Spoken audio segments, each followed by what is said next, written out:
Metode yang keenam apa Bapak Ibu? Bersyukur. Saya tanya, bersyukur itu mudah atau sulit?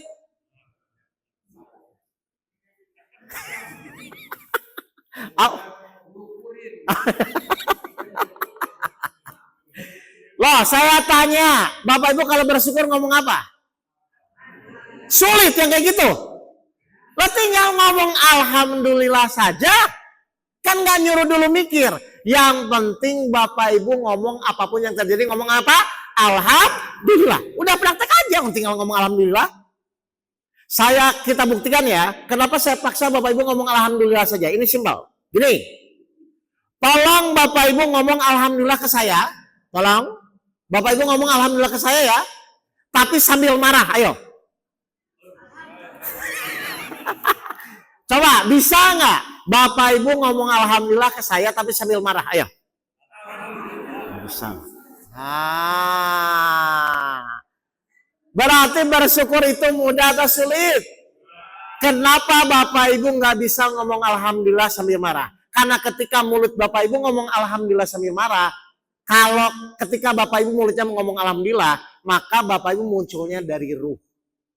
Tapi ketika Bapak Ibu misalnya muncul marah, itu dari nafsu. Jadi alhamdulillahnya nggak bisa dicampur dengan nafsu.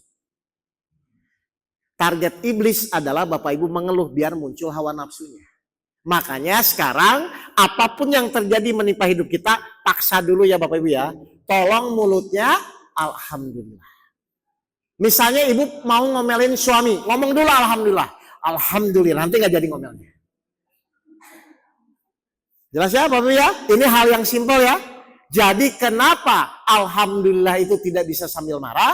Karena munculnya dari sifat ruh, bukan dari sifat nafsu. Makanya tolong apapun yang Bapak Ibu ucapkan apa? Alhamdulillah. Surat 4 ayat 147. Surat 4 ayat 147. Coba perhatikan, apa yang harus dilakukan? Allah tidak akan menyiksamu jika kamu bersyukur dan beriman. Nah, berarti apa janji Allah kepada orang-orang yang bersyukur? Kenapa tidak akan disiksa? Karena orang-orang yang bersyukur tahu diri. Bahwa hidup ini ternyata nikmat Allah lebih besar dari masalah yang dihadapi. Bahkan Bapak Ibu coba disadari ya. Ketika Bapak Ibu mulut selalu bersyukur apapun yang menimpa diri Bapak Ibu. Hal yang paling penting yang Allah kasih adalah hikmah atau pembelajaran bagi orang-orang yang bersyukur. 31 ayat 12, silakan. Surat 31 ayat 12. Coba lihat, perhatikan. Dan sungguh telah kami berikan hikmah kepada Luqman. Ya, kenapa Luqman, keluarga Luqman diberikan hikmah? Yaitu bersyukurlah kepada Allah. Dan barang siapa bersyukur kepada Allah, maka sesungguhnya dia bersyukur untuk dirinya sendiri. Baik, perhatikan Bapak Ibu. Makanya target iblis apa? Dibuat aja mengeluh dia. Biar tidak masuk ayat ini. Terus? Dan barang siapa tidak bersyukur atau kufur, maka sesungguhnya Allah Maha Kaya, Maha Terpuji. Nah, jelas ya Bapak Ibu ya? Jadi nanti apapun yang menimpa diri kita, paksa mulut ini untuk mengucapkan apa Bapak Ibu? Alhamdulillah.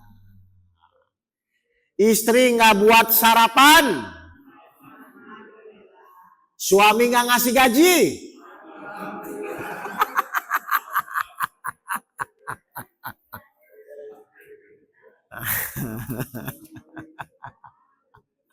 loh, ayo kita buktikan kalau kita bersyukur benar nggak Allah akan membuka rezeki dari manapun.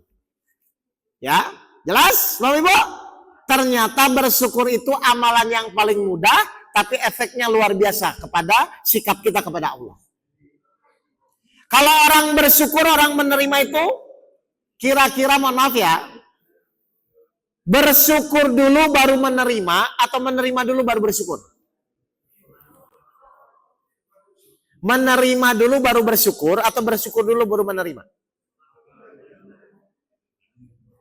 Hah? Coba. Ini saya kasih ke Bapak. Bapak tuh terima dulu, baru ngomong terima kasih. Atau terima kasih dulu baru saya kasih? Berarti orang bersyukur itu pasti menerima nggak? Pasti. Tapi kalau orang tidak bersyukur, tidak menerima. Saya ulang dulu ya. Kenapa Allah sayang kepada orang-orang yang bersyukur? Karena dia sadar dia menerima dulu. Baru dia bersyukur. Saya tanya, bisa nggak Bapak Ibu lulus ujian kalau soalnya nggak diterima? Nah sekarang saya tanya, berarti semua masalah hidup harusnya diterima dulu atau dibuang masalahnya? Supaya apa? Supaya lulus ujian. Jadi pasangan kita apapun kondisinya diterima nggak Bu? Terima sudah. Cirinya orang menerima masalah atau bukan? Bukan dong, sudah menerima. Bisa ya Bapak Ibu ya? Jadi kenapa selama ini orang bermasalah? Karena tidak mau menerima. Berarti kalau Bapak Ibu tidak ingin punya masalah, secepatnya menerima. Menerima itu sulit atau mudah? Sulit kalau dipikir. Mudah kalau langsung diucapkan. Makanya Bapak Ibu nanti paksa mulutnya ngomongnya apa? Alhamdulillah.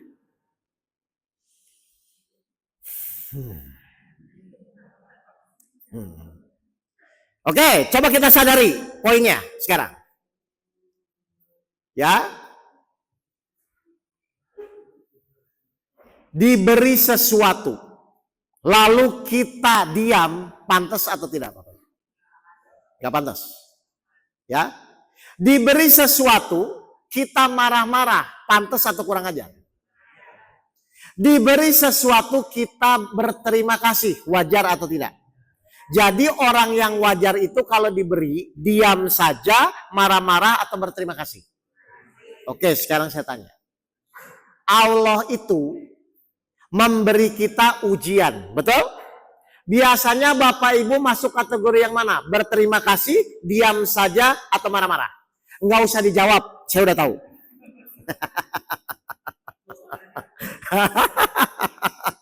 Berarti apa kesimpulannya? Silahkan dievaluasi.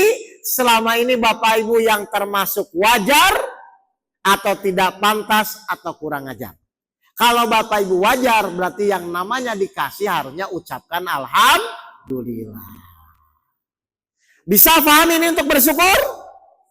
Prakteknya nanti pas Bapak Ibu bangun tidur, Bapak Ibu ucapkan yang pertama apa? Alhamdulillah. Kenapa Bapak Ibu bersyukur?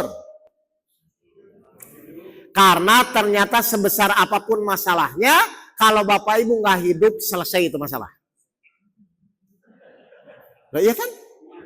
Loh, Bapak Ibu punya masalah sebesar apapun, kalau besok nggak hidup, selesai masalahnya. Makanya nikmat yang terbesar apa? Nikmat hidup. Mengerti? Oke, terakhir mau saya rangkai biar Bapak Ibu paham ya.